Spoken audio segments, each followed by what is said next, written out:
All right, folks, good evening. Good evening, everybody, and thank you for being here. The purpose of the meeting tonight is to hear your presentations on the loan applications. We'll get into kind of the process we're going to follow in a minute, but this is a regular council meeting. So we do have some formalities that we need to go through to lead up to that. So with that being said, I'd like to call this special meeting of Kimberley City Council for Wednesday, April the 10th, held here on Kukumanum, homelands of the Ktunaxa peoples, to order. Do we have any late items? We have no late items, Mr. Mayor. All right, hearing none, could I have mover to adopt Jason McBain, Councillor at Large, moves. Seconder, please. Councillor Roberts, thank you. All those in favor? That motion is carried. All right, that's it for the formalities. Well, almost. I would like to call on Justine Cohen, who's here from Columbia Basin Trust, to take the podium. She has a few words to lead us off tonight. Is that it? Let's make sure that that's on.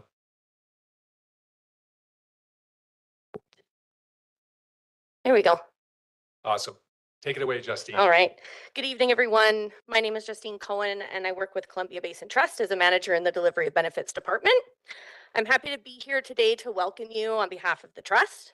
And I also want to thank everyone that's here today. Your input is such an important part of this process, so we appreciate you all showing up. And there's a lot of us tonight. It's making it feel like a small room. And thank you as well to the City of Kimberley for your efforts to promote and support the Ready Grants.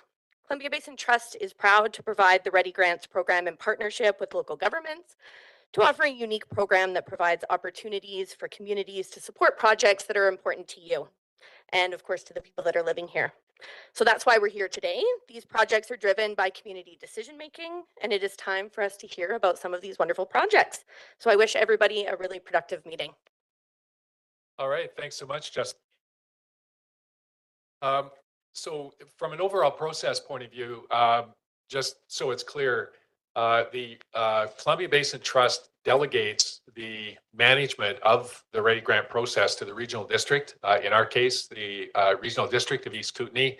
And we, on behalf of the regional district, we meaning council, adjudicates the applications.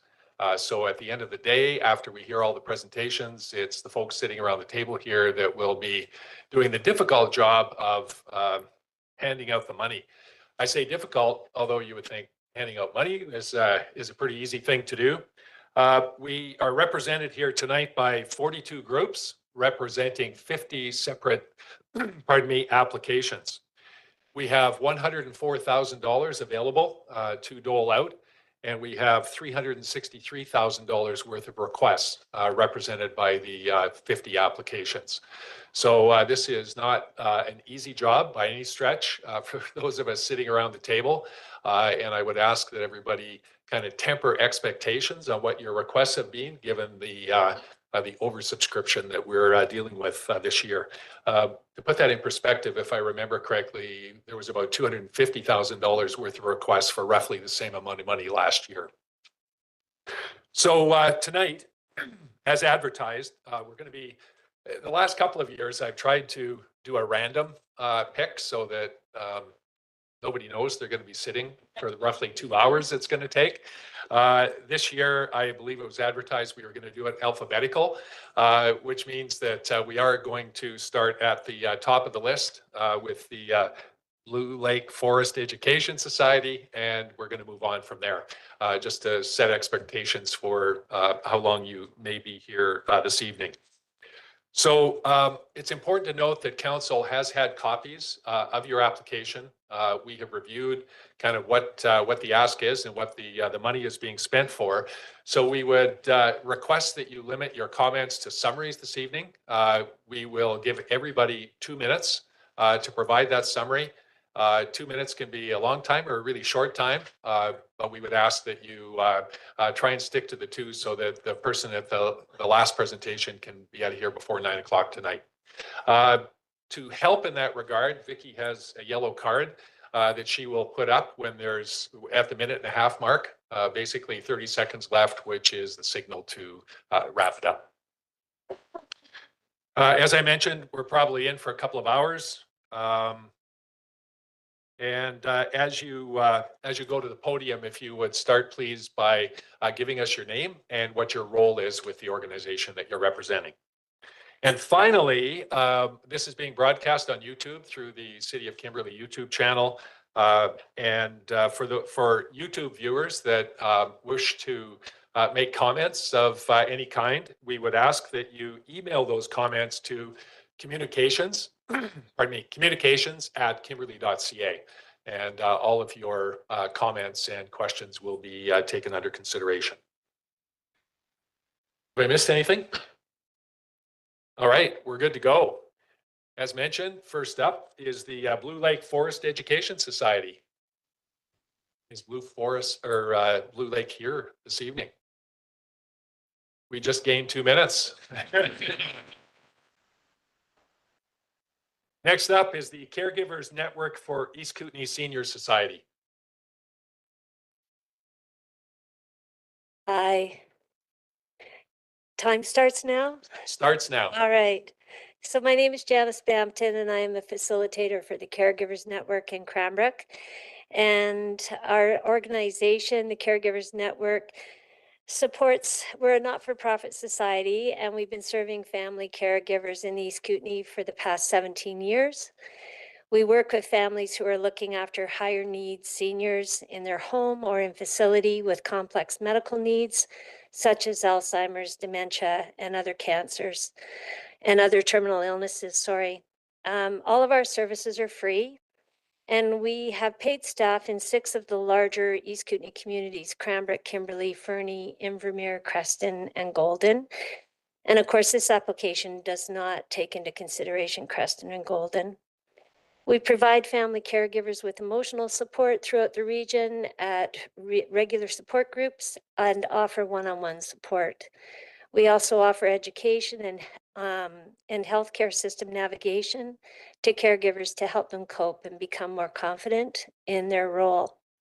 Specifically, our project, the Travel Assistance Program for Family Caregivers, would provide gas and meal vouchers to low-income family caregivers who are driving seniors to medical appointments out of community or to visit their senior loved one who is placed in long-term care out of the community on the IH First Available Bed program. So the Caregivers Network supports over 200 family caregivers throughout the East Kootenay, and at a minimum, another 200 senior care recipients who benefit from our support. So in a recently conducted needs assessment, we have determined that approximately 1/3 of our clients are low income and struggling with the cost of caring for a loved one. So we would invite our low-income clients to register in this travel assistance program on an individual as needed basis. And each of the facilitators in our communities have their own client base. So we would have the means to distribute gas and meal vouchers should they need to take their loved one to an appointment to get extra care. And so I'm happy to answer any questions that you may have, sticking to the 2 minutes. Awesome. Good timing, Janice. Thank you. Council? None. Great None. presentation. Thank you, Okay, Janice. thank you. And I can leave these for you too. Excellent. All right, next up is the Columbia Basin Environmental Education Network, CD. Welcome, Patty. Giseko Quiet. Good evening, everyone. My name is Patty Kolesnichenko, and I am a community educator with CBEAN and Wild Voices for Kids. Our mission is to encourage environmental sustainability and stewardship throughout the basin and in Kimberley with our environmental educators. One way we accomplish this mission is by facilitating collaboration amongst schools here in Kimberley and with our environmental education professionals. This is where we have our Wild Voices for Kids program, and this is the funding that we're seeking. The Wild Voices for Kids program supports school-based environmental education by connecting kindergarten through grade 12 teachers and students on hands-on presentations and field studies within their local environment. These presentations are created and delivered by community educators who are experts in their field, such as biologists, ecologists, geographers, water specialists, mountain guides, and cultural liaisons. In the larger picture, the community benefits as a whole by providing students opportunities to learn about their region and they live in and be inspired to take care of it. If they know about it, they will care for it. CBEAN has been delivering Wild Voices programs since 2008, and each school year we aim to fundraise to allow 100 fully subsidized and 100 heavily subsidized programs throughout the basin. This year, we are asking, actually, I'll just step back. Since 2015 in Kimberley, we have offered 93 Wild Voices programs to over 2,100 students. We've worked with 13 community educators, delivering 23 different types of programs. These programs range from climate change, talking about water, Métis culture and history, composting, avalanche skills. We're looking for $2,000 that would help us fund some of these programs that we're offering. So thank you. Awesome. Thanks, Patty. Okay. Council, any questions? All right. Okay. Thanks for your presentation, Patty. Next up, we have the Columbia Basin Institute for Regional History.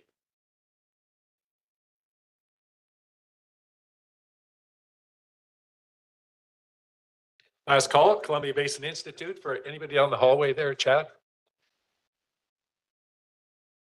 Nope. Okay. Cranbrook Food Bank Society.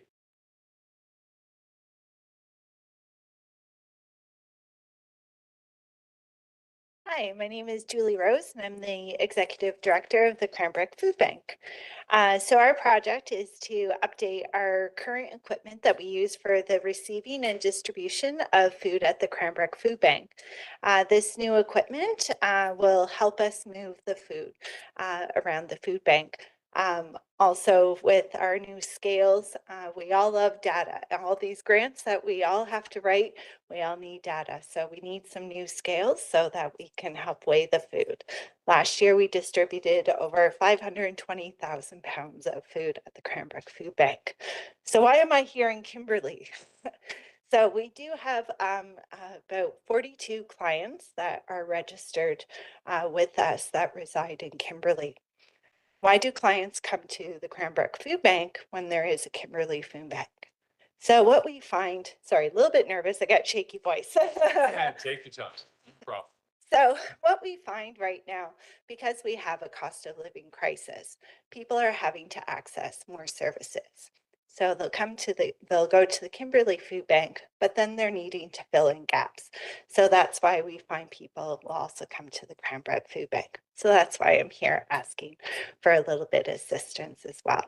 Our equipment is outdated, needing to be updated just for health and safety. We have a lot of volunteers that are a little bit older. We like to call them our legacy volunteers. So just some equipment that'll make it a little bit easier for them, less strain, not a lift volunteer, they do that anyways, but a hydraulic lift to bring it up to level. It's a very expensive piece of equipment. So grants like this allow us to, buy equipment so that we can focus our core funding on purchasing food. Thank you. All right. Thank you very much. Councillor McGuire. Just curious, how many people in total do you serve? Last year we had more than 2,700 active clients. Further? Thanks very much for the presentation. Thank you. Cranbrook Lacrosse Association.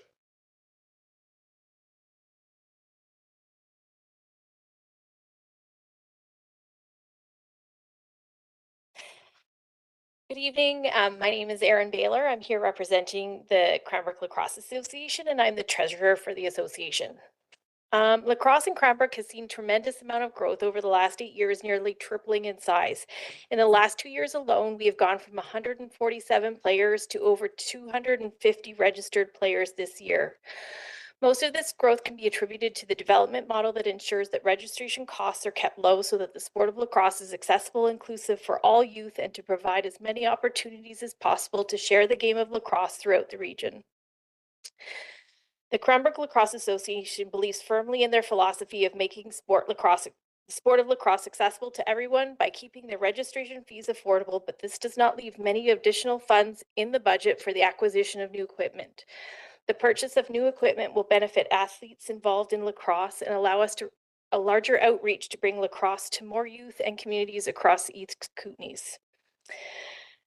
As the association continues to develop and provide opportunity for our athletes, such as partnering with the Tinaha to host Indigenous lacrosse camps in Cranbrook, Creston, and Invermere, but it is also important to continue to foster this growth within our club and essential that we as an organization provide the equipment necessary to increase opportunities such as community outreach within schools and opportunities to host higher levels of competition.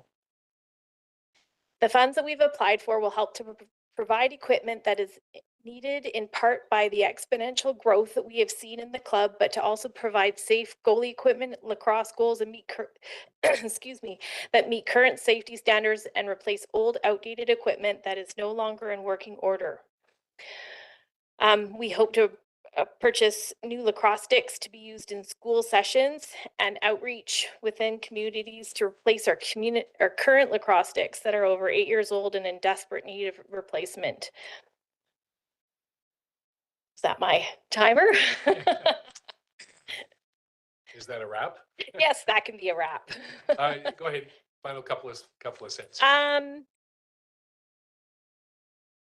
I've lost my spot, so it's fine. I don't think there is too much more information there. Councillor Roberts.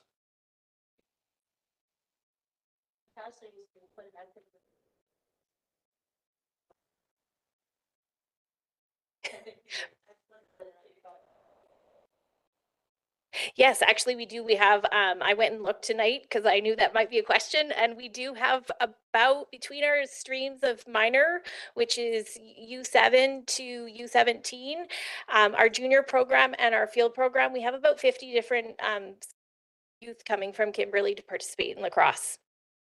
Yeah, and we are trying to do more outreach. We have approached SD6 to try to get into the schools to do some school sessions here too. Yeah. Councillor McGuire. 50, 50. Yeah. Thanks very much for the presentation. Great, thank you. Thanks, Aaron. East Kootenay Regional Science Fair Society.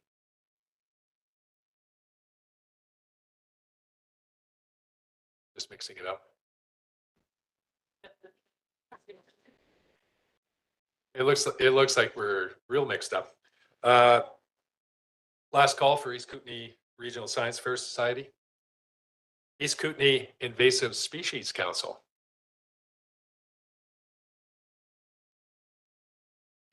We got it right anyway.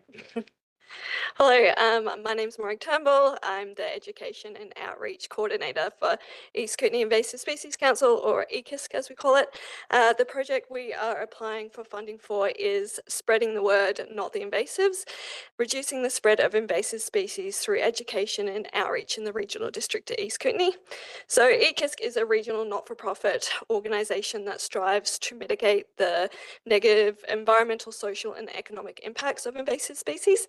This funding would enable EKISC summer education and outreach assistance to deliver community-specific invasive species education and outreach events to the East Kootenays. So EKISC aims to establish fun and engaging events in Kimberley over summer to enhance the local communities' invasive species awareness and identification skills, educate on the impacts of invasive species and how the community can assist in controlling and preventing the spread of invasive species. So we plan to host and attend events such as invasive plant pools and identification walks and talks, connect with youth through school groups and Girl Guides and Scouts, and connect with the local community and recreation groups. A workshop that EKISC held last year in Kimberley and Fernie was a watercolour with weeds workshop, which was really well received, where we painted with paints that were made for flowers from invasive species. So events like that, but we also like to connect with, educate on aquatic invasive species with whirling disease being detected in BC and quagga mussels in Idaho. Thank you. Awesome. Thank you. Council. No questions. Nice presentation. Thank you. Thank you. I'm going to do one last call for the East Kootenay Regional Science Fair Society.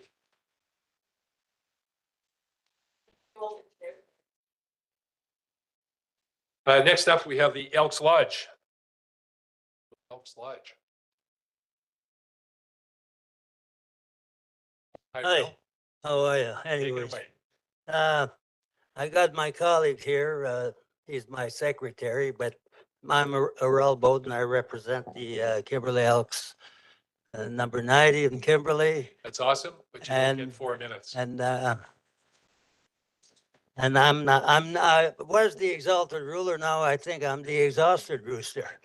But anyways, I'll just say why we're here is because our Elks Lodge is 100 years old come this fall. And we are in need of doing a lot of things, and we have been doing a lot of things in the community. And I'll let Joe Backus mention what we're after. Okay, go ahead, Joe. Thanks. Thanks, Harrell. I'm Joe Backus, the secretary of the Elks.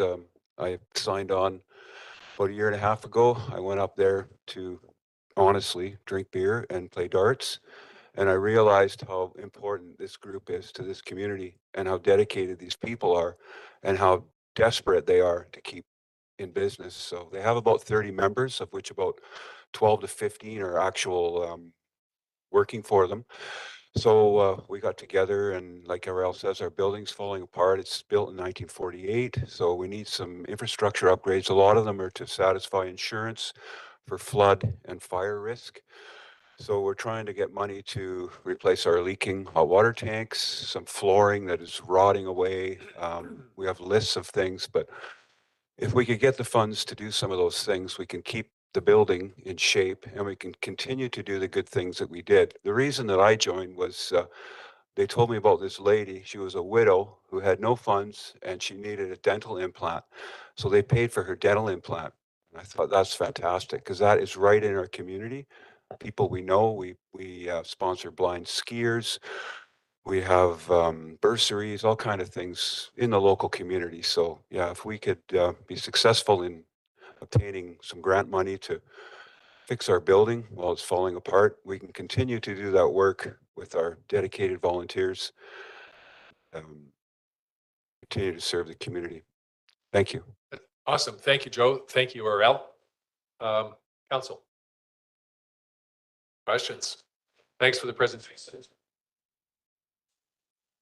Go ahead. You guys can shout, Frenchie, if you want. It's just it's basically just the infrastructure to get, like, no upgrades or anything like that, right? Just It's basically items that are falling apart, Yeah. like our hot water tanks are leaking as we speak. Our flooring is rotting away. Yeah. It was just a question. It wasn't upgrades. It was just It's not, well, it's mainly replacement Yeah. of decrepit Yeah. Infrastructure. Yeah. That was- I that was could it. come up with a specific list of things if you'd like to see it. That's no problem. Well, Frenchie could talk to me. if Okay. you want, so. No, we're all Yeah, good. you guys speak the same language. You're hockey players.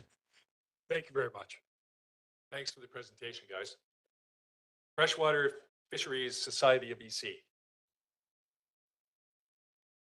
Freshwater Fisheries. Heart of the Mountain Foundation.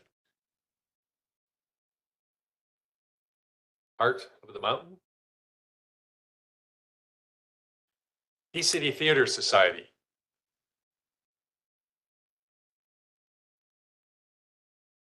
Good Welcome. evening. Thank you. Good evening. My name is Bradley McKeel. I am an associate for the Key City Theater Society, as well as do a lot of the planning and organization for EdFest, which is what I'm here to talk about today. EdFest 2024 is a vibrant multi-day cultural festival in Cranbrook, celebrating creativity through performances, workshops, and activities. It is designed for all ages, focusing on inclusivity and community engagement. With it being our second year of EdFest, the goal is to expand on the success of 2023 by engaging more artists and expanding to a 2-day format. Named after Ed the Elephant, who escaped from the circus in Cranbrook, the festival carries a unique historical and cultural narrative.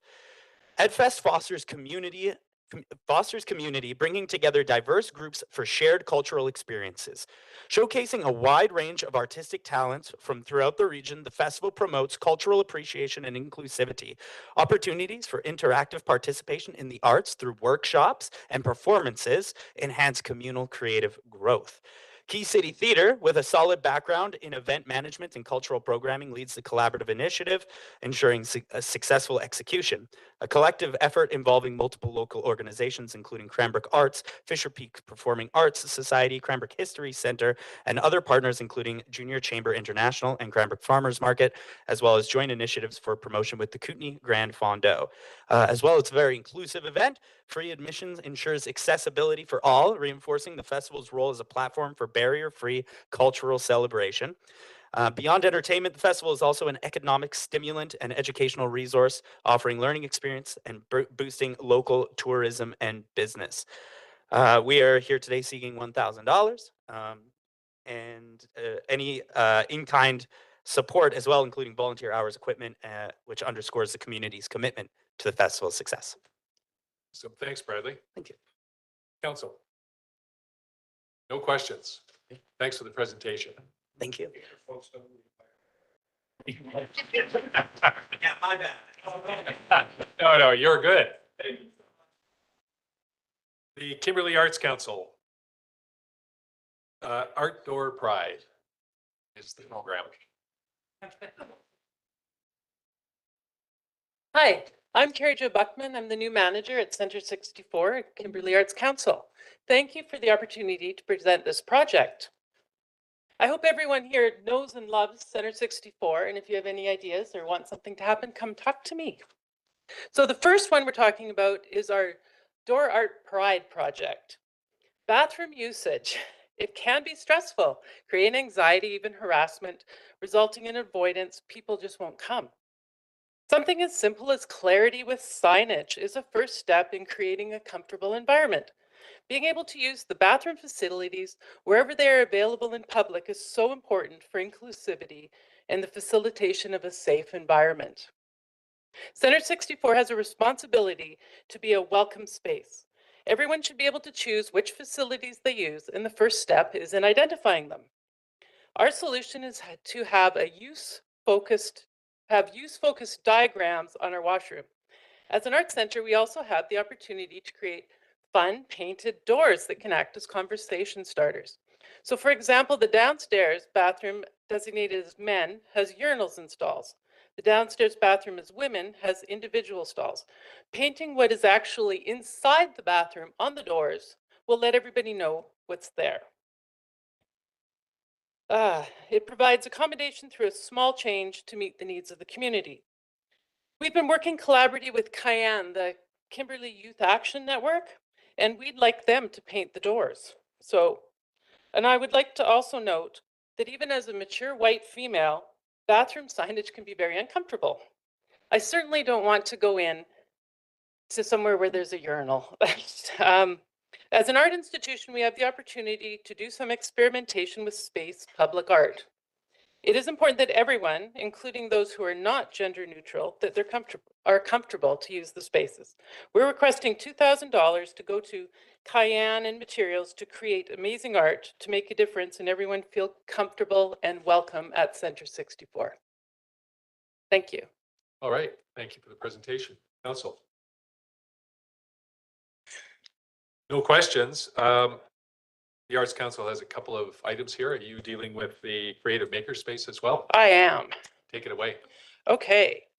So this one, Center 64 needs a creative makers space, an art space with what we're asking for is specialty art tables.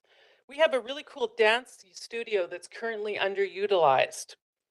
So we need to be able to still use it. We need these tables that can move in and out, store stuff so that we can have week-long programming. A huge need for the city of Kimberley and the surrounding community is arts programming to be available at all levels, from children to youth to seniors, including for fun and recreation for those who want to develop their skills. This summer, we could have out of school programming for holidays, spring break, summer camps. We can have art workshops, and it's not just painting. We have glass fusion, soapstone, wood carving, jewelry, leather work. We have requests for all of these. But for an instructor to come in and take everything home every night, it makes it impossible, especially for summer camp. The kids have to come, they have to have a space to work and keep their stuff. So this is a big number, but this project is going to return more than tenfold, both monetarily and through participation. Our goal is that we use our own activities and programs to start self-funding, and then we don't have to come and ask for all the little grants to do this stuff, and we can sponsor local artists through our own activities and program development. Thank you. Thank you, Carrie Jo. Questions? Council, any questions? None. Thank you. Next up, we have Kimberley First Saturday, 2024.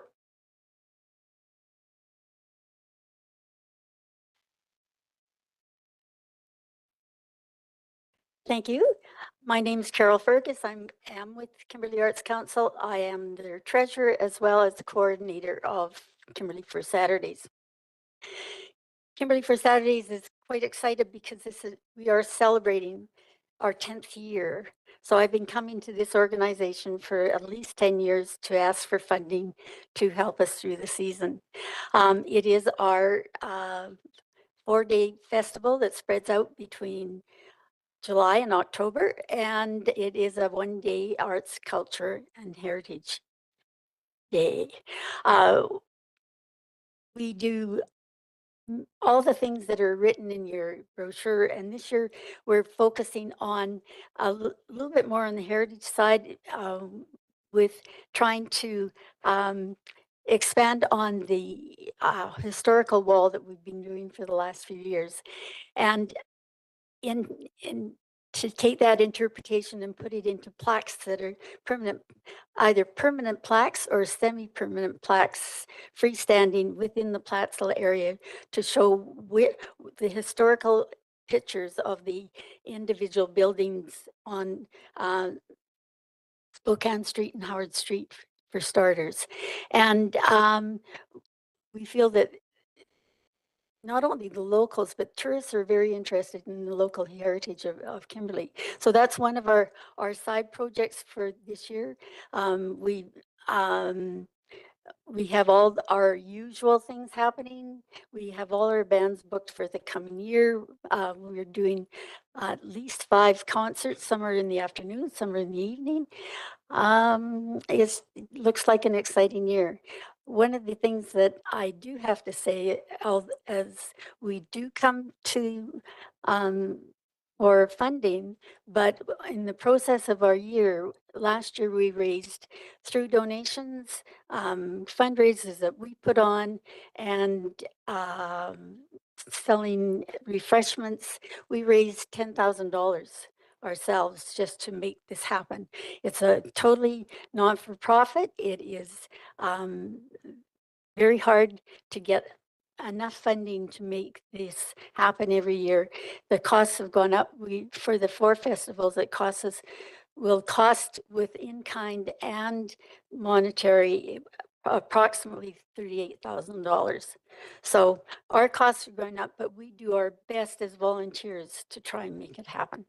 Hard to believe it's 10 years, Carol. Well, actually, it's 12 because of COVID. Oh, So we've been doing this for a long time. good point. Elapsed time. Awesome. Council, any questions? Thank you, Carol.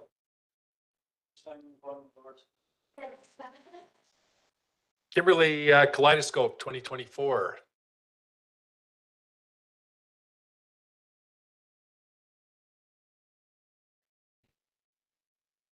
Hi, everybody.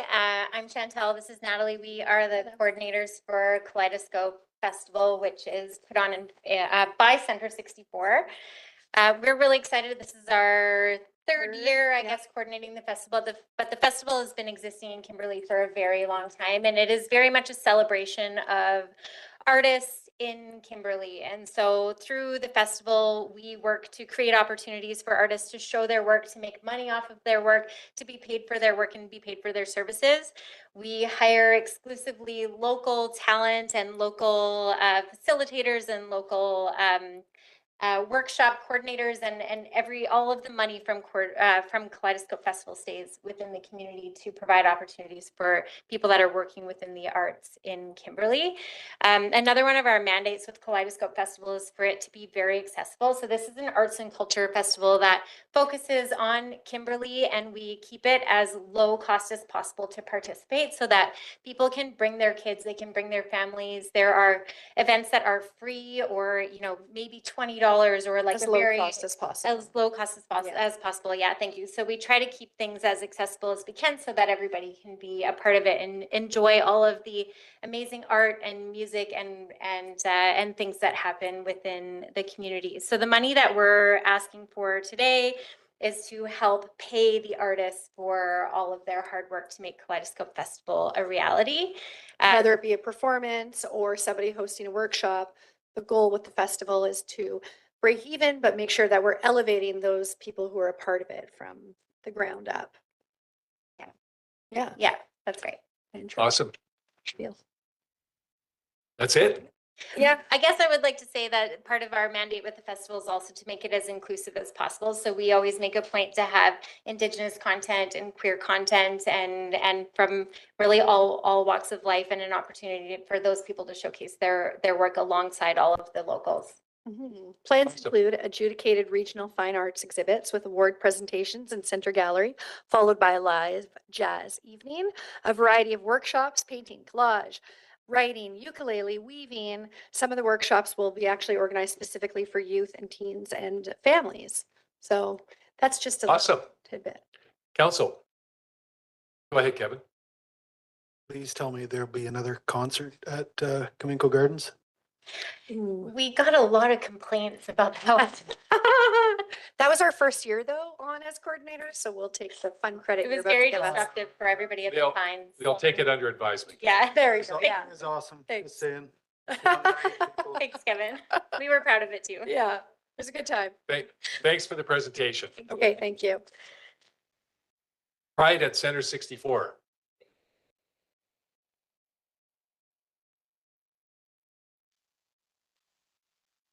Hello, my name is John Stafford. I am the administrative assistant at Center 64 for Kimberley Arts Council. Pride this year, the first ever LGBTQ Pride in Kimberley was in 2019. It was started by the Kimberley Youth Action Network. I was impressed at what they accomplished, but wanted to be involved and help the events to be even better.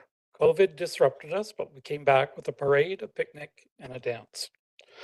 Our mission is to present Pride positively and professionally and engage our community through entertainment and learning.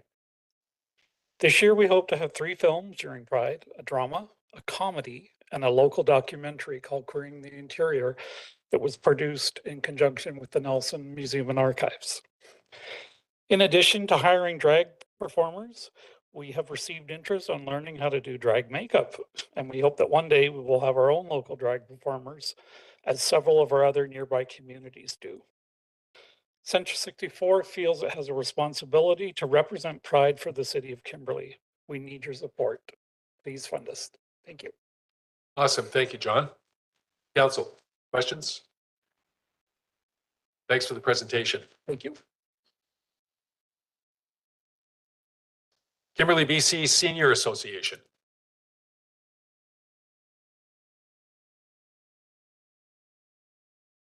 Thank you for the opportunity. My name is Brenda McLennan, and I'm a volunteer with the Seniors Branch at Centennial Hall. I feel very strongly that I'm representing essential services, and those essential services are all the volunteers by seniors in this room. Many of you are sitting on the council, you're sitting back here, you're our essential services in this community. We need to keep you happy and agile and healthy. In order to do that, we run programs at Centennial Hall. This is the first time we've ever asked for a grant. We need a minimum of $2,000 to keep our programs running. We have doubled the membership there. Many of you are members, and our programs are running sometimes twice a day. We have 1 to 2 programs a day. I'm going to use live dancing. That was incorporated by Linda Johnson that's with me this evening. We run line dancing one morning a week. We have anywhere from 30 to 50 seniors coming in to participate. We got to keep that going. We got to keep everybody agile. We got to keep them out of the hospitals and the doctor's offices. The best way to do that is to keep our seniors healthy, right? So we need a grant of at least $2,000. We have to pay our instructors. Our instructors are qualified people. When we do our exercise programs, we make sure that we have trained people there to work with us. And we'd like to continue to do this for another year at least. So please help us out, give us a bit of a grant so that we can keep all our senior essential services going strong. Thank you. Thanks very much, Brenda. Any questions? Thanks, Brenda. Kimberley Disabled Skiers Association. Good evening, everyone. My name is Donna Briggs. I'm the director with the Kimberley Disabled Skiers Association. We are the body that, alongside the City of Kimberley and RCR, originally put in the grant application, which resulted in the building of the convention center and the athlete training center. Along with that came the Dreadnought Race Run, which is dedicated to that facility, as well as the equipment, all the equipment that's necessary to run ski racing. The whole vision for that center was to be an economic generator for this community in a time during the winter where we need to attract people from outside of our community. My husband and I both sit on the board. He can't be here tonight, but we've been volunteering on that board and slogging it out for 10 years. And I'm happy to say that this year will probably be our biggest year ever. We will have produced racing on that track for 40 days and training camps for 20, which is an amazing feat. When we took it over, we might have had maybe 1 event a year at most. And it was very much focused on just para-athletes. And we soon discovered that we still very much cater to the para-athletes, but it wasn't sustainable. So we took in the able-bodied event development, and Lloyd and I have quite an extensive background in high-level racing. So we have now been able to attract anything from BC level, national level, NORAM level, and now this year we did our first World Cup of Masters.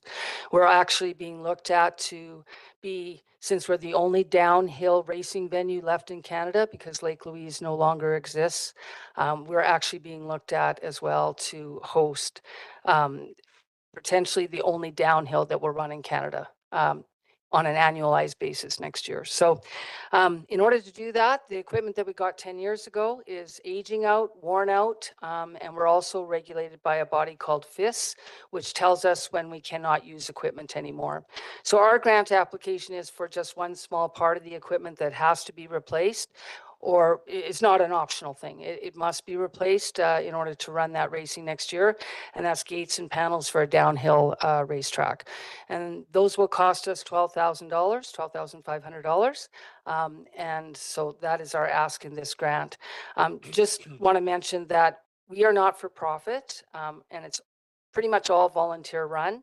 And we take all the profits that we do make from the events that come into our town and we reinvest them back into that venue. So it can be sustainable for the future of this community. And I just want to say one more thing that will equate, I've come out of the convention industry, and basically that's 6,500 delegate days into this community between January and March this year.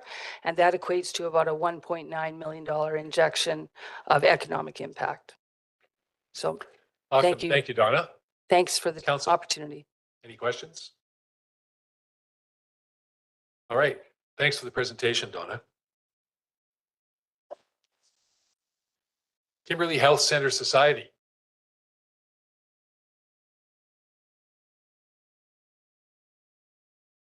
Hello, everyone. My name is Kent Goodwin. I'm the treasurer of the Kimberley Health Center Society. A few months ago, we were approached by the Tanaka Kimbasket Child and Family Services Society. They wanted to expand their presence into Kimberley, and they wondered if we had an office space that they could rent from us. Because the third floor of the building is still not usable, we cast around. We did have one office on the lower floor that we thought would be suitable. But in discussions with the building inspector, it too needs some upgrades in order to meet current codes.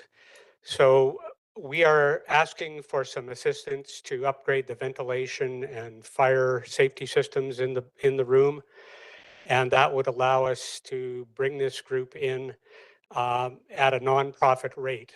We have a number of nonprofits in the society, a nice mix of wellness and social services, and we would really like to get the Tanaka Kimbasket folks in with us. It would make for great networking, but we won't get enough revenue from the rent to pay off the investment we're going to have to make without a little bit of help. So anything you can do to help would be appreciated.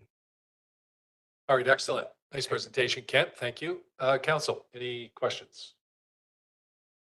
Thanks for the presentation, Kent. The Kimberley Healthcare Auxiliary.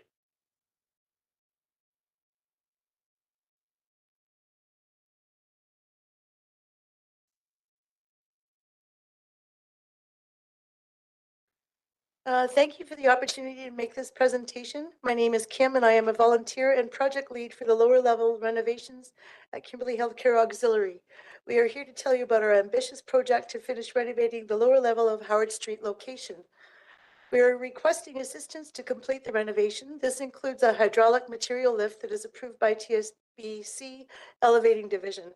The price being the BC code and safety for our volunteers is $143,641.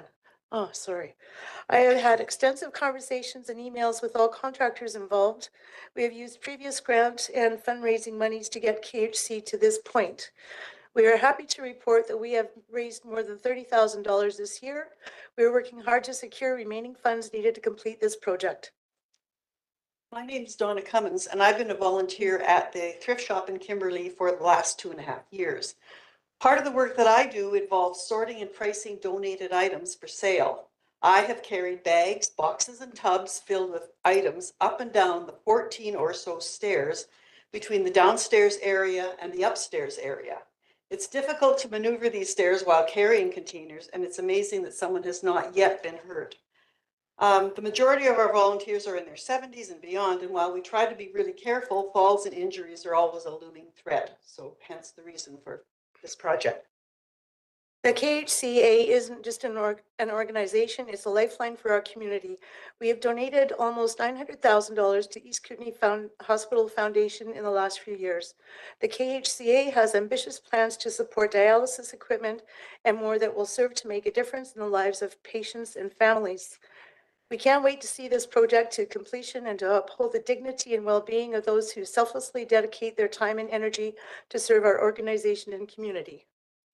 So hopefully you will choose to support us in our work. You'll be investing in the health, well-being, and the future of our community and our region, standing alongside a 70-year legacy of compassion and resilience that reaches beyond the walls of the thrift shop. Excellent. Thank you for your consideration. Ladies. Council, questions? Go ahead, Woody. Yeah, I just didn't catch, you mentioned a number of how much money you had donated to the, I just didn't catch the number.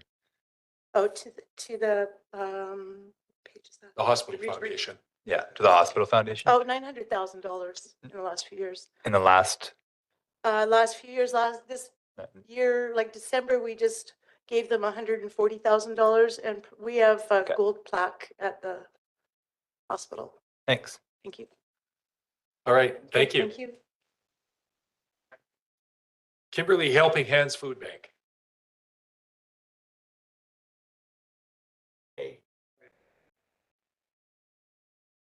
Good evening. My name's Tom Tart, and I'm the manager of the Kimberley Helping Hands Food Bank. Here tonight to speak about a project we have, which is a meeting and presentation room. Last year and a half, we've been in the new food bank, but we've been slowly working at finishing it. We had some projects we needed to do. Just finished a accessible washroom, and we're just about to install a kitchen. There is still one room in the building though, on the second floor that is not being used. It's kind of unfinished. It's now being used as storage space. We don't think that's really good use of a space in the food bag, so we want to turn it into a meeting room. Currently, our meetings take place in the warehouse area.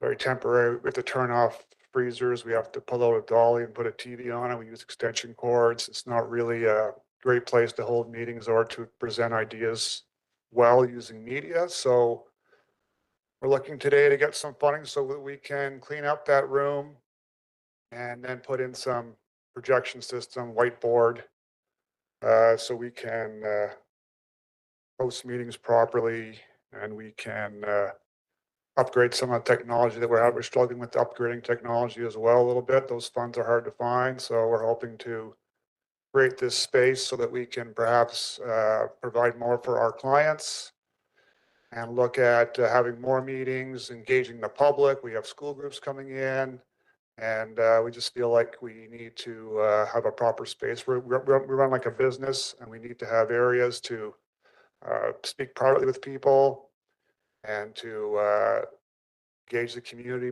better and just have proper meetings for training and to take part in online webinars and presentations. And we can't really do that now very well. So we're looking for a bit of funding to help us complete the building. We really want to finish that building too and move on to new other things as well. So thank you.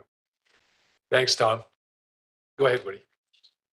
Yeah, I'm just looking at your budget here, and it looks like it's 100% materials that the money's going towards. Is that correct? Well, we have a great guy named Dexter MacArthur who has done a lot of work to build that building, and he's a great worker, and he's just going to do all that work as a volunteer. So that's all in kind. Yeah, that's what I'm getting at. So yeah, and I'm sure that quote's probably low compared to what most people would charge to do that work. Yeah. So yeah.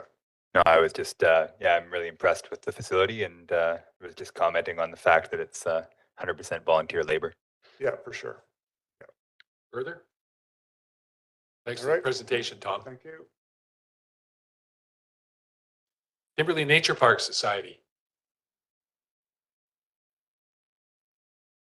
Hi, my name's Gary Hicks. I'm a director with the Kimberley Nature Park Society. We're the stewards of the Nature Park Society on behalf of the city, and our agreement with the city gives us 3 focus areas: conservation, education, and recreation. And this grant would help us accomplish some of our goals in the conservation focus area.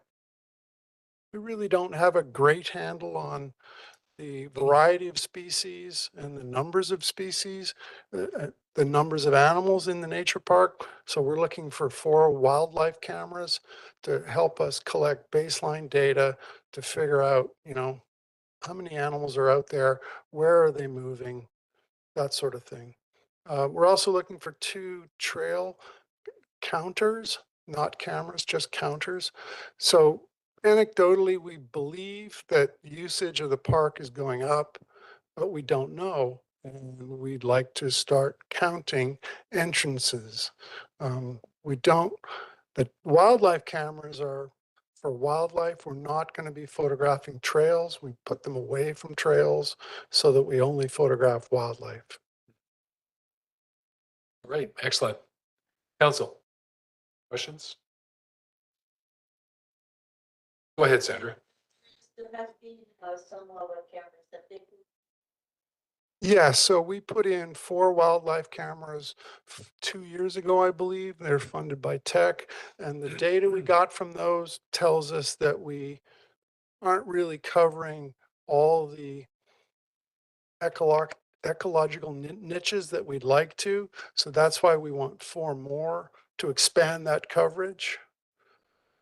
Yeah, we felt the initial 4 were a success. That's why we want to continue.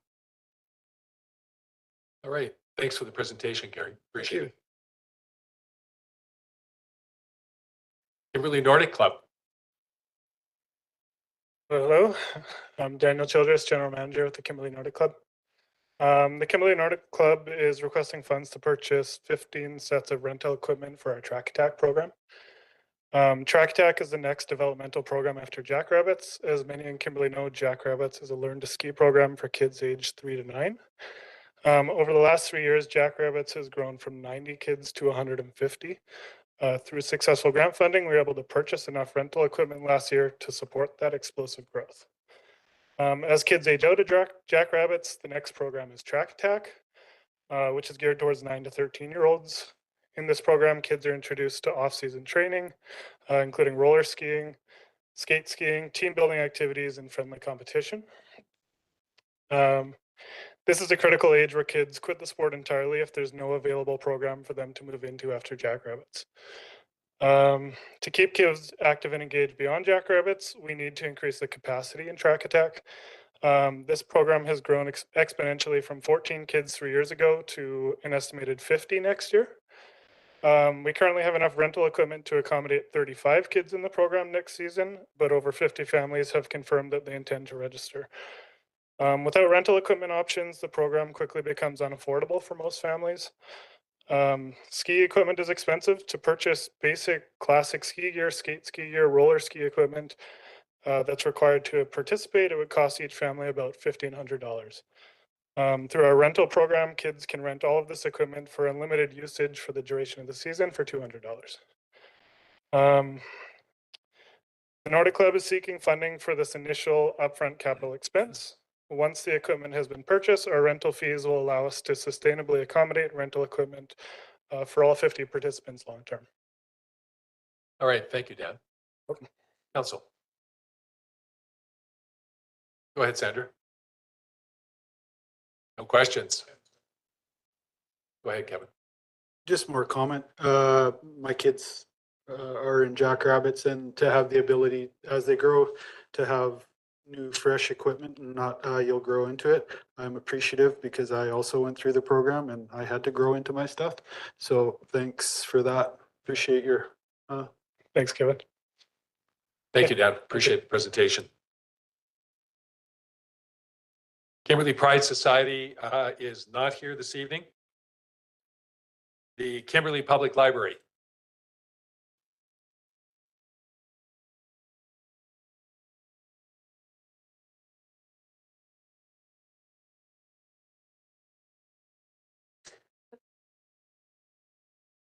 Kimberley Public Library.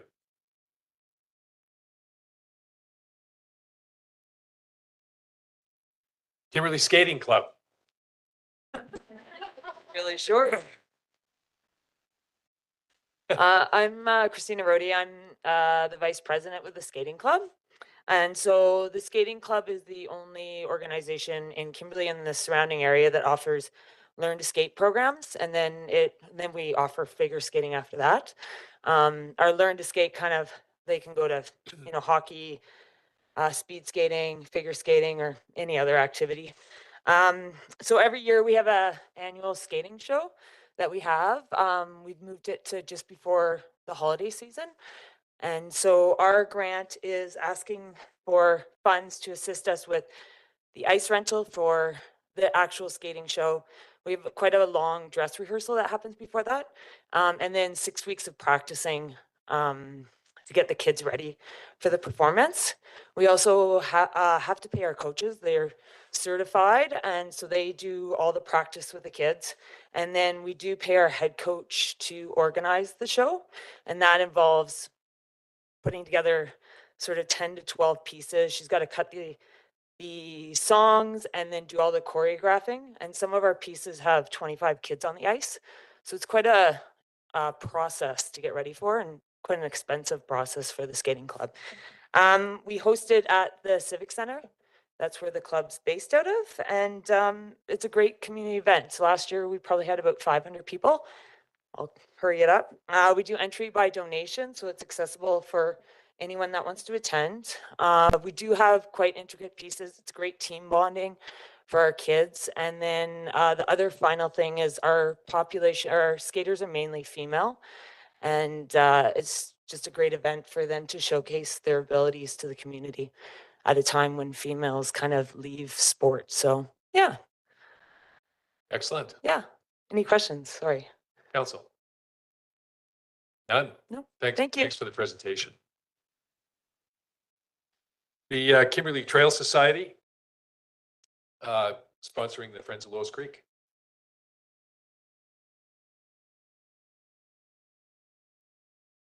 So I'm Rod Chapman with the Friends of Lois Creek. We work under the auspices of the Kimberley Trail Society. And last year, I wanted to thank council for granting us some money to build 2 new trails, Power Down and Power Up, which are built to a higher standard than most of the trails in Lois Creek. And I call it a stroller grade standard, designed to allow younger families with younger children to get access to the Lois Creek trail system. The 2 trails that we built last year end at the top of what's called the Powerline Plateau Trail, and that is the old standard. So we've got these 2 wonderful new trails that Kimberley Trail Society built last year, but they end in a rocks and roots kind of a trail. So we wanted to upgrade that section of trail to the same standard as last year, and then continue it up the Legion Ridge about another 800 meters. And that would bring people out near the what we call 5 Corners, which is kind of a really big hub in Lois Creek. So that would provide Kimberley trail users in Lois Creek with a whole number of route options. And so people going out to the T-spot could come back to this new route and end up at the Elko Street entrance using the new trails that are stroller grade. So lots of new access possibilities for families in Lois Creek. So we're asking for assistance with funding for these new trails. Kimberley Trail Society did an excellent job with the trail system last year, building those 2 new trails, and they will do the same kind of a standard for this year as well if we are successful in getting some funding. So thank you. All right, excellent. Thank you, Rod. Council, any questions? Thanks for the presentation, Rod.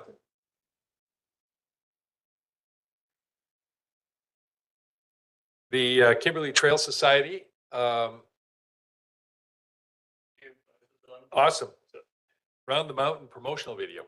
Yeah, so my name's James Miles. I'm the Executive Director of the Kimberley Trail Society. Round the Mountains event that's been going on for 11, 12 years now, and Kimberley Trail Society just kind of took over the leadership of it kind of post-COVID, so 2 or 3 years ago. And lots of the original organizers are now stepping away, and we've kind of got some young blood kind of coming into it. And there's a lot of really good stories from the old volunteers and the old organizers that we really want to share with people, and also kind of use it to encourage more people to volunteer, because we're finding that the volunteers are kind of aging out a little bit, and we want to attract more people. So we kind of want to hire a videographer to help really share the story of Round the Mountain and why it's kind of so important to this community. Excellent. Council?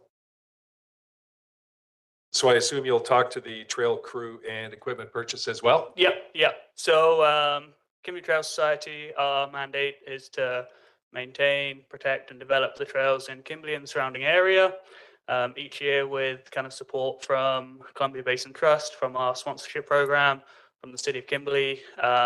We hire trail crew that work on maintenance projects across the network, and we have a trailer full of trail tools, and we're currently able to replace things very kind of piecemeal as and when it's kind of urgently needed, but the whole trail is in desperate need of a big overhaul. Typically, we can afford through grants to spend between $2,000 and $4,000 a year on new equipment, but kind of our needs are probably closer to $10,000 to really update the equipment so that we've got all the tools that the trail crew kind of need to carry out their work safely and efficiently, and also so that when we have our volunteer nights where we get upwards of 50 people coming out to help work on the trails, we have tools to provide them to help with our projects that are ongoing. All right, excellent. Go ahead, Woody. I just see trail counters in here, and I noticed that we already had a presentation from I guess Lois Creek, From no, the not Nature Lois Park. Creek, sorry, the Nature Park Society for trail counters. And I'm just curious, where these trail counters are gonna go. For us, they're less likely to be in the nature park because that's kind of an area that we do less work in. So it'd be more the heavy use kind of areas. So up in the Nordic Center, perhaps some of the entrances. It's mainly so that we can kind of get an idea of how much how much usage the trails are getting compared to the maintenance that they're required as well. So that, but yeah, it'll be across the network. So bootleg as well will be another. So they're gonna be moved around, or are they gonna be like a permanent spot? I imagine they'll be moved around kind of seasonally, but they'll be kind of, yeah, aimed at the high traffic or the ones where we need some more information. Further? Thanks for the presentation. Thank you. Awesome. The Kimberley Wellness Foundation, speaking to the improved refrigeration, is not in attendance here tonight. They were unable to attend. However, Kimberley Wellness Foundation, sponsoring SWIM, which is Seniors Wellness in Motion, is here. Is here, yes. Hello, I'm Diane Murphy, and I'm a volunteer with the Seniors Wellness in Motion, SWIM, which operates under the new sponsor of Kimberley Wellness Foundation. The SWIM program is geared for our more fragile seniors who require some support to remain physically and socially active in our community. With Kimberley and area being an active community, we want to make sure it is supporting the seniors as well. The program is run by a small group of youthful senior volunteers. It has been operating for over 16 years, providing exercise sessions twice a week in the Aquatic Center, Leisure Pool, and Lazy River. The exercise program of stretches and resistance training in waist-deep water is an excellent way of maintaining health, mobility, and balance for our seniors. In addition to the physical exercise, we provide social interaction after usually in the form of coffee and treats in the meeting room at the Aquatic Center. This helps to ease the social isolations that seniors can experience. It also helps us to keep track of them and see how they are doing both physically and mentally. In addition, we periodically take them out to local restaurants. While the number of seniors we are supporting has increased this year, the extra pool maintenance shutdowns has meant that we will not require as much funding as we would normally need. We are therefore reduced the amount of our requests this year. Without sufficient funding, we risk restricting the number of seniors who are able to take advantage of this program and losing it altogether. This would be extremely unfortunate, since as our population ages, more seniors are looking to the community for support for their physical and mental well-being. We're grateful for your past support and hope you will be able to help us this year. Thank you, Diane. Council? No questions. Thank you for your presentation. The Kootenay Soccer Association.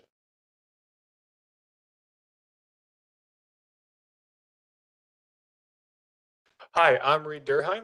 I represent the adult program chair, and this is Mike Robinson. I have a lot to get through here, so I'm going to go as fast as I can. So excuse me for the speed. KISA is an umbrella organization for youth and adult soccer in the East Kootenays, offering a wide range of programs tailored to various age groups and skill levels. Our programs include the KISA indoor-outdoor house programs for ages 3 to 18, as well as the KISA Rep and Development indoor-outdoor leagues for competitive play. Additionally, we run an adult league during the fall and winter and a ladies league year-round. In 2023, KISA achieved a significant milestone by obtaining Members Association Level 1 status with Canada Soccer.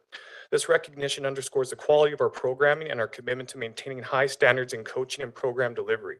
We serve communities including Cranbrook, Kimberley, Fernie, Creston, Invermere, and beyond through our Rep and Development programs and the New Dawn Place facility.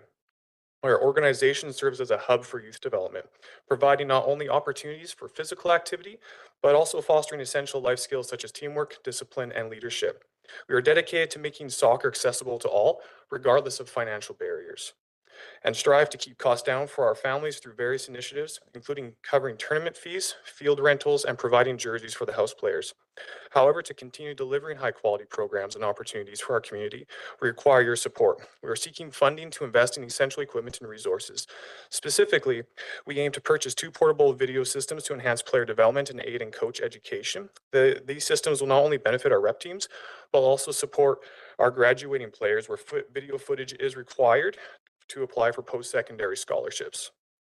Additionally, we are looking to invest in a soccer ball launcher to provide advanced skill development for our rep and development teams as well as goalkeepers.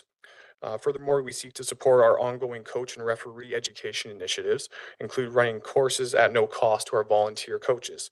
Our registration numbers reflect the growing demand for our programs with steady increases in participation over the years. In summary, KISA plays a crucial role in our community by providing access to high-quality soccer programs for youth and adults alike. We are committed to excellence and continuous improvement, but cannot achieve our goals without your support. Thank you. Yeah. Just clarifying and video performance is required for some scholarships? Yes. For post-secondary education. Interesting. Okay. That's really weird. Okay. 21st Cool. century. Thank you. Yeah, a couple questions. For the field rental fees, is that all in Cranbrook?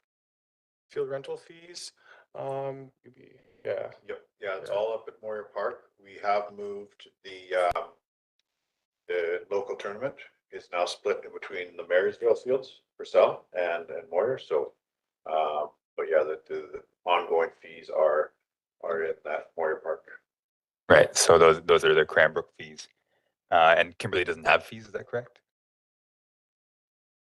For field use? What's the I'm not too sure there. So, well, for the tournament, we likely are renting those. I'm not sure for sure on that. But the yeah, like the rest of the time, our house program, we have separate house programs. So they would, I'm not too sure how it runs up here, but I do believe the Purcell fields are free. Yeah. And another question, just what do you know roughly the breakdown between Kimberly and Cranbrook as far as participation goes? Yeah, a little bit of an answer there. So we have our separate house programs, but KISA holds the single rep and development. So development is up to 13 years old, up to 12 years old.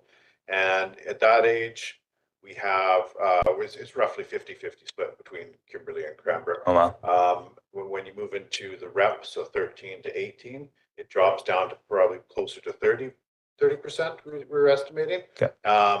Since from 2019 to 2023, that bracket grew from around just under 200 kids to 350. So for youth, the Kimberly participation is between, what's that math, 100 and 175 youth. We've also, though, you'll see in the application this year, we took the Y out of KISA. So it's the Soccer Association, which means we're bringing in an adult league, as Reed mentioned. That was our first year with that. I'd estimate we have about 150 members in that between the mixed league on Saturday nights and then the women's league. And my team alone, the team that beat Reed's team in the playoffs, we were 50% Kimberly.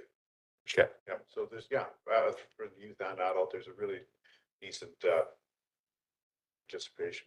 Further, council? Thanks for the presentation, guys. So, the Livestock Association.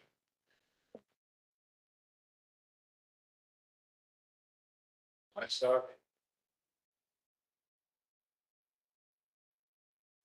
Yeah, Tanaha King Basket Child and Family Services Society.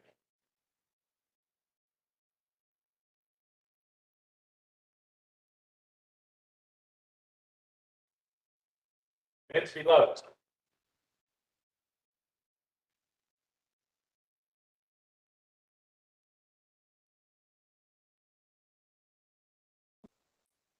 Hi, my name is Daryl, and I'm a board member with Meant to Be Loved Pet Rescue Society. And with me is Tracy. She is another board member and our finance person. As you might have guessed, we are new to the grant process, so we were a little bit ambitious with our ask this year. But we believe in our projects. We thank you for the opportunity to share our vision. Meant to Be Loved Pet Rescue's mission is to rescue, rehabilitate, and rehome domestic animals in need, thereby fostering responsible pet ownership and championing animal welfare within our region. Additionally, we are committed to providing trap, neuter, release, or TNR services throughout the region. The East Kootenay region, like many other regions, has a growing feral cat population. Since just 2 breeding cats can be responsible for 420,000 cats being born over 7 years, the need for population control is clear. Meant to Be Loved Pet Rescue Society is the only registered rescue in the region that performs TNRs, the most effective and humane means of controlling the feral cat population. However, we operate out of our homes and with a network of fosters.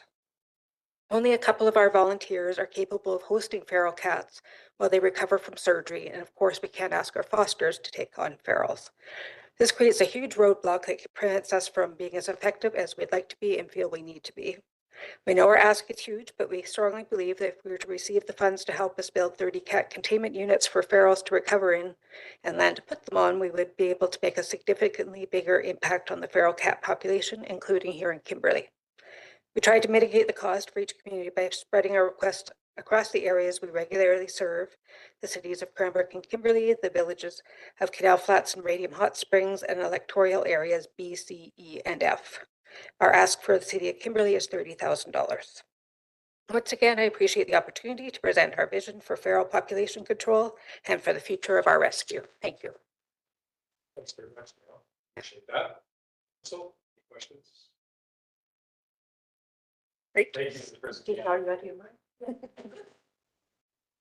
North Star Rails Trail Society.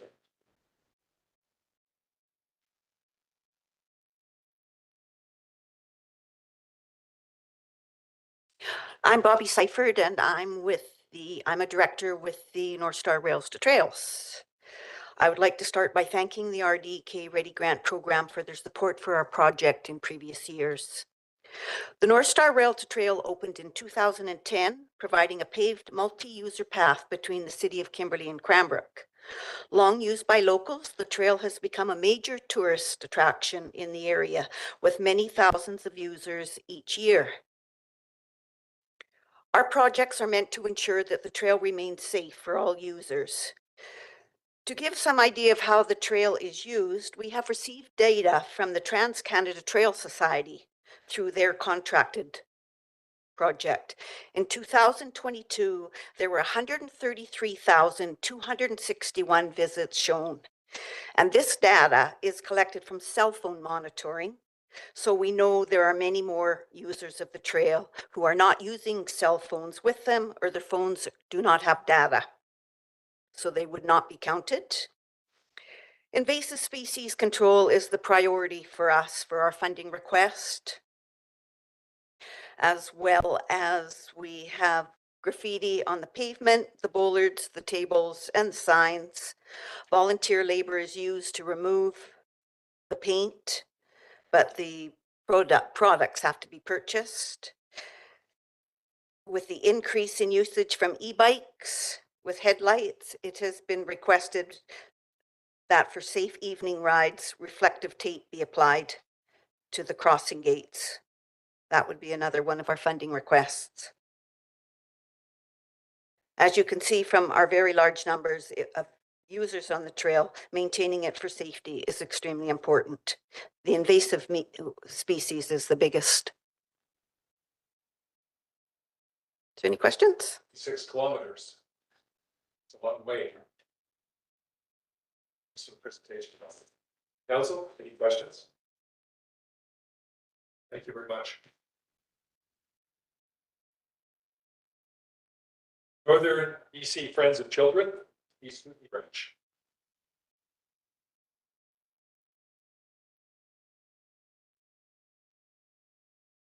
I am Jacqueline Lightfoot. I'm a board member for the East Kootenay Friends of Children Society. Who are we? We support children from birth to 18 years of age and their families to access specialty medical care outside of our region. We support the cost of transportation, accommodation, and food, and help these families to access these services. Many of our families access services at Alberta Children's, BC Children's, Kelowna, Kamloops, and as far as Edmonton. The program, just to clarify, first began in the north, and that's why we are registered under the Northern BC Friends of Children, and that's why I don't get to present until N. And I have to listen to all these wonderful presentations. But they did start it in the north, and then we realized we struggle with the same geographical challenges. We have so far to go to access these specialty medical services, and our families struggle with that. So we started one down here. Today's cost of living increases have made the need for our programs even greater, and the families are turning to us more and more all the time. Gas and accommodation costs over the last year have increased exponentially. Some examples of the families and children, families with children that turn to us for support are families that might have children that are born prematurely and are flown out and have to be taken care of outside of our region for weeks, sometimes months. I have some kids that are up to 6 months outside of our region. There's families that access specialty pediatric ophthalmology in Vancouver, cardiac care at Edmonton, and other babies that have to go and have casting on a weekly basis at Alberta Children's. All of these create huge economic burdens to our families. Huge stresses not only economically, but emotionally. And it creates struggles because families have to be split. One parent stays, one parent goes. Many days of missed work because they have to care for their kids. Our office supports families to connect with other services, and we work side by side with other programs such as the Ronald McDonald House, Angel Flight, Hope Air, and Cops for Kids. Last year, we provided a total of $7,500 to children and families within the Kimberley service area. And so far this year, there is an upward trend of the need. We have a very, very low overhead with only 2 paid employees. And we use gaming grants are used for all capital expenses to ensure that every dollar raised through the donated funds and community grants get to where it's needed to our families. We would appreciate any funding that you can provide to us to support these families. Any questions? Thank you, Jacqueline. Council? No questions. Thanks for your presentation. Thank you for your time, and I'll leave this up here, the handouts. All right. Next up is the Original Goat Production Society.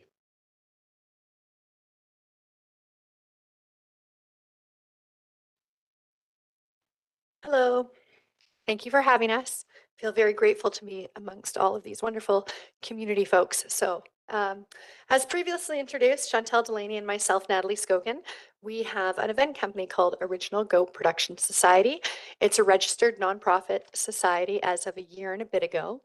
Both her and myself did events on our own separately, a lot of which were charitable fundraising events and with an intention to give back to the community. And amongst a couple meetings, we decided to open up a company, register ourselves as a nonprofit society so that we can apply for all these wonderful grants and hopefully elevate the events that we're putting on. Our mandate at Original Goat is to inspire and engage our community through arts and culture, and not only giving back to the artists and the community, but also to the businesses and different parts of Kimberley. So we're here for 2 of our different grant applications. Should we just roll through both? Go ahead. Okay. First off is our Dirtbag Festival.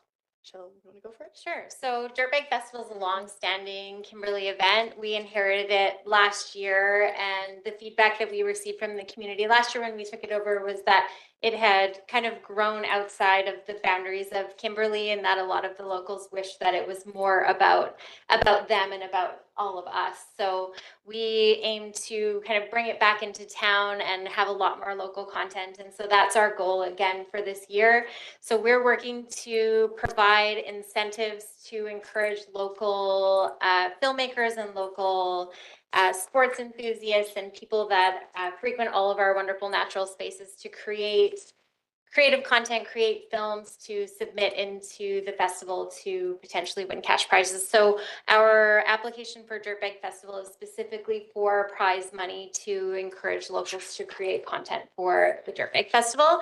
In the past, we've had a lot of youth submit their films, and they've gone on to go to film school and do great things with their careers because they started out by creating films for Dirtbag Festival. So our goal is to continue that trend, to continue that tradition in Kimberly and provide those opportunities.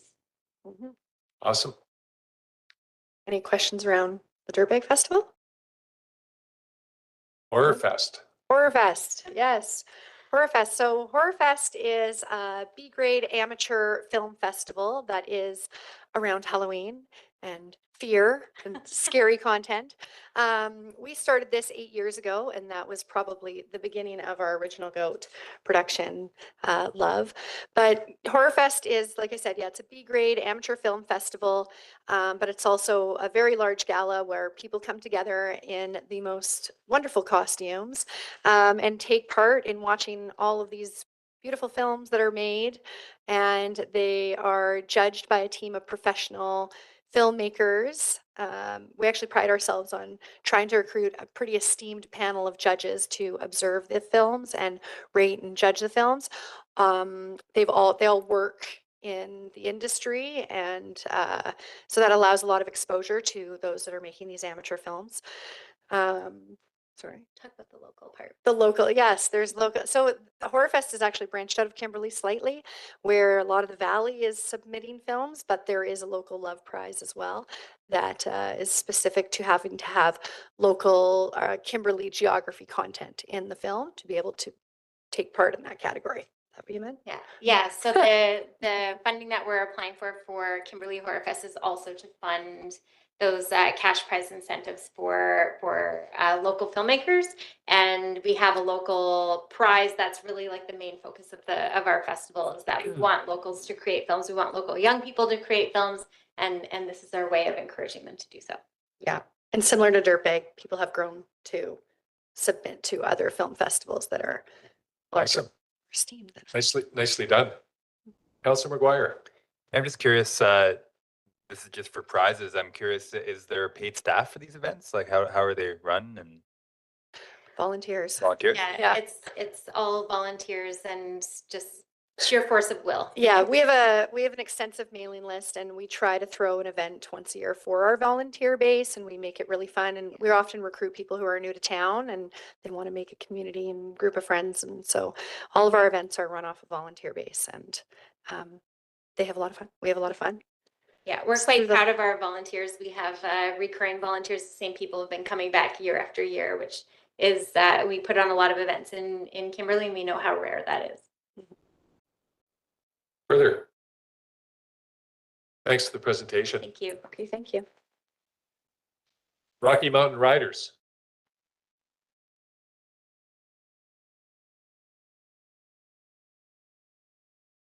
Hi, I'm Sid Kinnersley, and I'm a part of the Rocky Mountain Riders Association. I'm a volunteer with them. So the facility promotes safe horsemanship and riding skills for all of its members.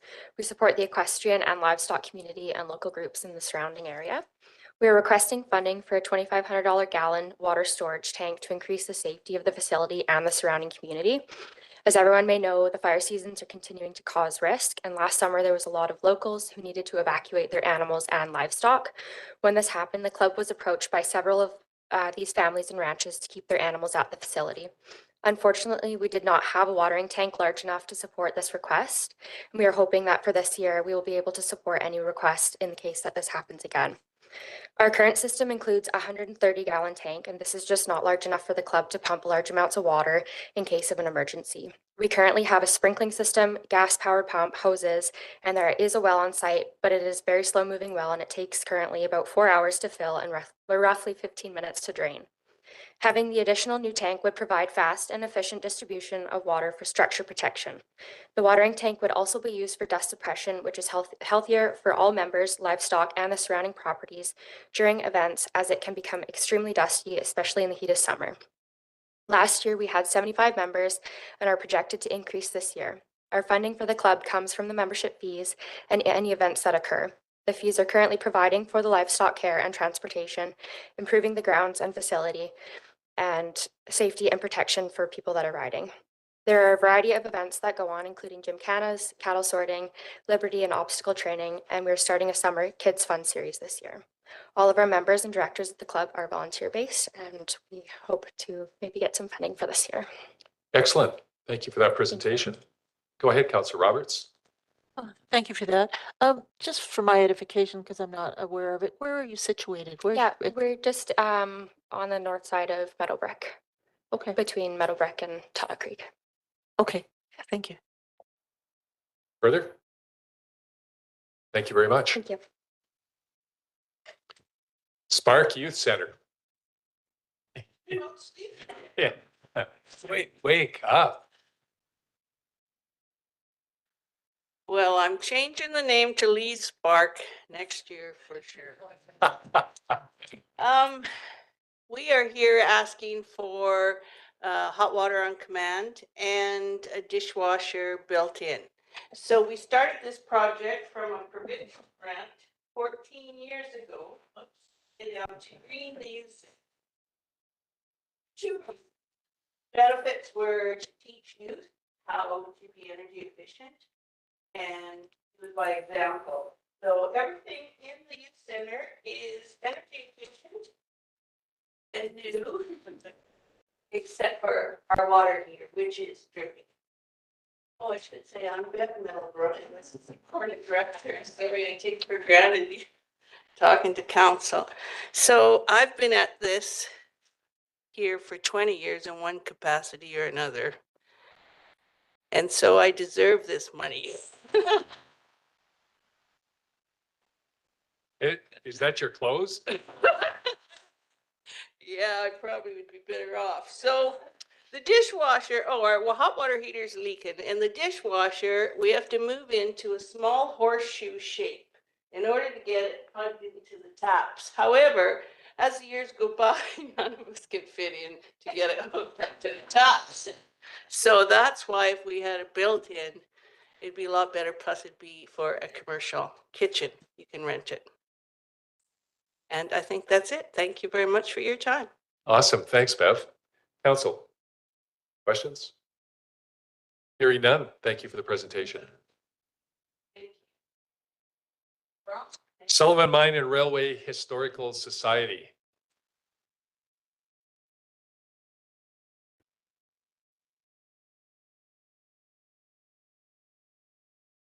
Hi, I'm Mick Henningsen. I'm the president of Sullivan Mine and Railway Historical Society. And it's time to leave the Orpheum Theater because I can't stand it, get any more of a bad time from certain ladies that work down in that area. As you're aware, the big thing with us is the railway, but we have all these other buildings that things happen in. And the Orpheum Theater really needs to be restored on the outside. And why do people want to go in there? Well, 3,500 people went in that building last year, and you say, well, why did they want to go in there? That's because there's a whole bunch of artifacts in there. And that is where we show the movie Muck. We also we took an old Cominco 16mm film and digitized it, and you want to see the history of Kimberley when it was really old, you go in there and you watch that film, or the movie Muck, which is a newer version and stars certain peoples like some guy named Roberts and people like that. But anyway, that's the main thrust is it's time to do that building. And when we repainted our 1922 caboose a couple of times, and the paint peeled off 2 times in a row. And then we had done professionally, which cost 22,000, and the paint doesn't peel off anymore. And this building is high, and it's time to have someone that knows what they're doing to paint that building. So that's the thrust of that. And it's like I say, there's three things that are free. The caboose is free. The 1902 log cabin is right beside this, and it's another free thing. And then, of course, the third thing is the Orpheum Theater. And then there's a miner's cabin behind that. But there's other things going to happen there. We've made everything now wheelchair accessible, except the entrance to the Orpheum Theater. You got to step up over a ledge. So that's not part of this project, but we'll fix that and fix the 2 flower beds that have to be done so that Desiree doesn't yell at me anymore. So there.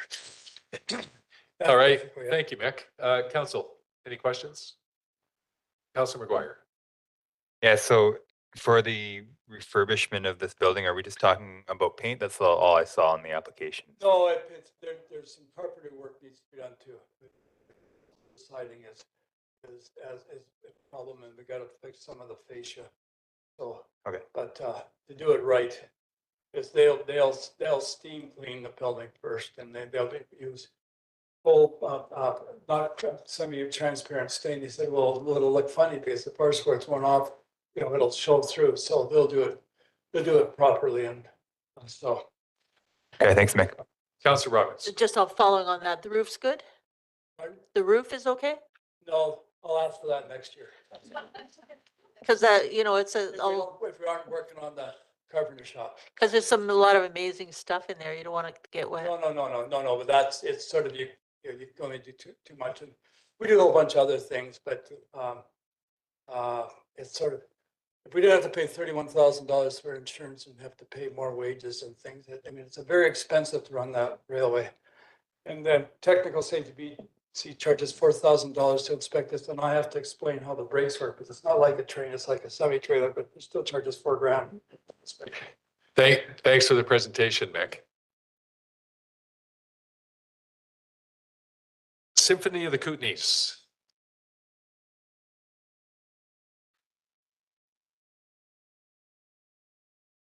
Good evening. My name is Audrey Stetsky, and I'm a board member of the Symphony of the Kootenays. The Symphony of the Kootenays has been a mainstay of our community for close to 50 years. We are the smallest community by population in Canada to support a professional orchestra, and we are proud to represent the East Kootenay region.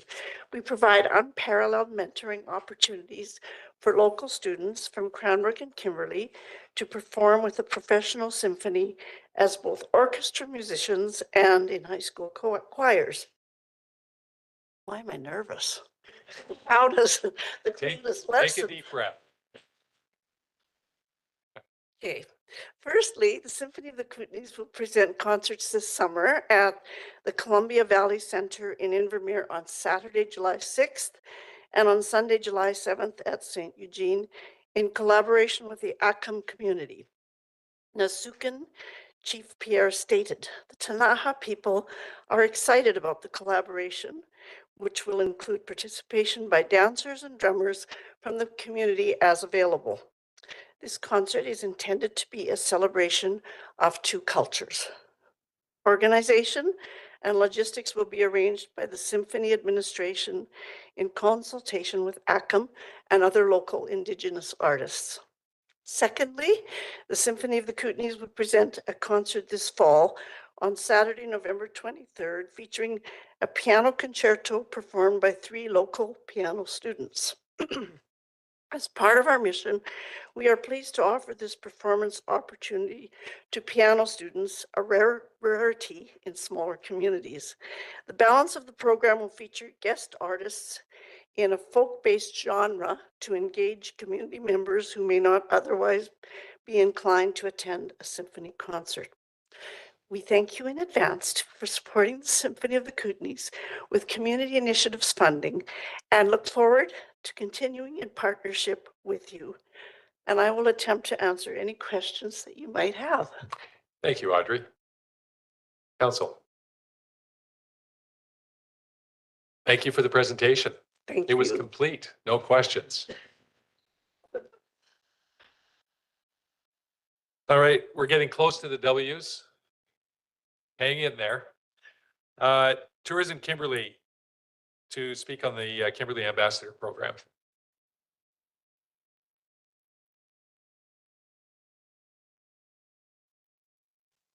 Thank you, Mr. Mayor and councilors, for the ability to speak tonight. My name is Lenny. I'm from Tourism Kimberley, speaking on the Kimberley Ambassador Program. I'm going to be quick. I'm going to try. The Kimberley Ambassador Program is a 4-hour event held twice a year and consists of a 2-hour presentation and a 2-hour field trip of local attractions, including local keynote speakers. Kimberley is the kind of place where everybody is incredibly friendly, and a good portion of travel advice given to visitors comes from locals in restaurants, on the trails, that sort of thing. We love that about our small city, and so do our visitors. Our goal is to reach as many frontline workers and residents as possible to ensure that during these key encounters, the information given to visitors is in their best interest and keeps Kimberley at the forefront of their future vacation plans. As a local, it is so easy to forget sometimes everything your city has to offer, and especially how the most simple of attractions and little travel details can create lifelong visitors.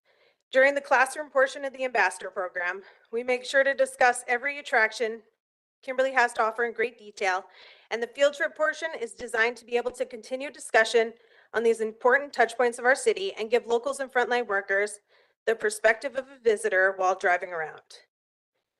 The program began as a partnership between Tourism Kimberley, Kimberley and Area District Chamber of Commerce, College of the Rockies, Cipla Kimberley, and we have since partnered with local eateries to provide free lunch for the attendees on the day of the program.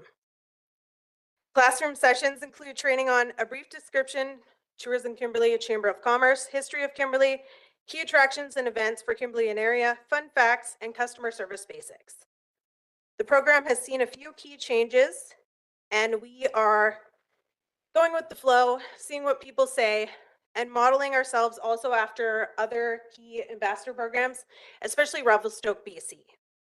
We have already been able to see how our program has transformed how locals view their town, and an increase in participation and the further development of the program would enable us to turn the ambassador program into a long-running staple of workplace education for our city. Thank you. Not so fast. I Thanks. hope you don't. Thanks for the presentation, Lenny. Thank you. Questions? Okay, thank you. Thank you, Lenny. Wausau and District Lions Club.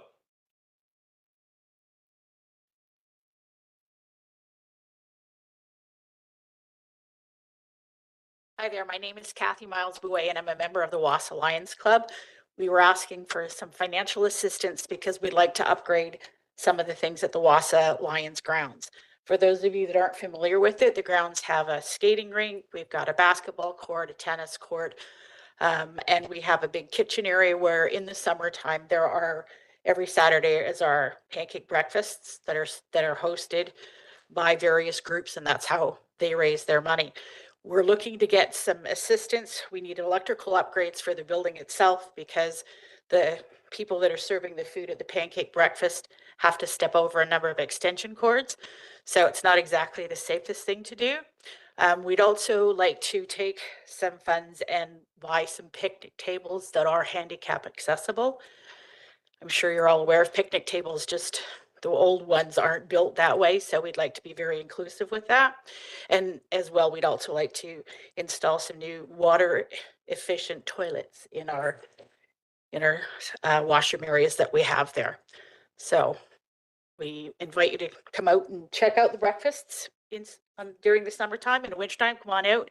We do a great New Year's thing for families. We're very family oriented there, so any assistance we could receive would be gratefully accepted. Thank you. Awesome, Kathy. Thank you. If I'm not mistaken, you have a Zamboni too? We do actually. We were fortunate enough to be donated a Zamboni by the Fairmont. Yeah, it was pretty awesome. We You are- gave free Zamboni rides. That would be an attraction. No, but we could probably sell tickets to everybody that, wants to wrestle to be able to drive the Zamboni, I'm sure. Council, any questions? Thanks for the Great, presentation, thank you Kathy. for the opportunity. Wausau Recreation Society. Wausau Rec. Wild Site, Kimberly Cranbrook. This would be the Forest and Nature School Bursaries. Great. Excuse me. Great. Hi, I'm Kim Urbanik. I am the education coordinator and environmental educator in general for Wildsight Kimberly Cranbrook. I'm here asking for some money to support bursaries for our forest and nature school programs. So just to be clear, these programs were acquired by Wildsight Kimberly Cranbrook this past fall.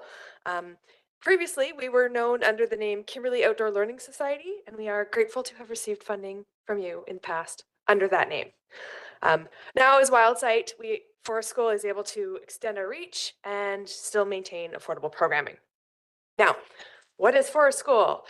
Not school. They are nature-based forest recreation programs. So we slow down, we observe and explore and connect deeply with space. And there is lots of time for free play as well as engaged facilitated activities. So our youth programs are play-based, student-led, place-based, so in nature, and then embodying environmental stewardship. Okay. So the goal of this type of program is for repeated and regular access to spaces. Research has shown that this type of program helps to develop the whole child and foster positive relationships to place, which leads to environmental stewardship in adults, which is a value we've heard again and again is valued here in Kimberley. There's also lots of mental and physical health benefits, including increased attention spans, critical thinking, and resiliency skills. We've got 4 programs. We've got a parented program, an unparented 3 to 5-year-old group, an after-school group, and a full-day program geared for homeschoolers. So we are hoping to keep our costs down and offer some free spaces for a bunch more kids next year. All right, excellent. Thank you, Kim. Thanks. Council, questions? Go ahead, Councillor Roberts. Yeah, thank you. Where do you generally hold classes? Obviously in nature somewhere. Where do you go? We're in Lois Creek. Oh, okay. Yeah. Excellent. Thanks for the presentation. All right. Somebody has to close this down. Really? It is.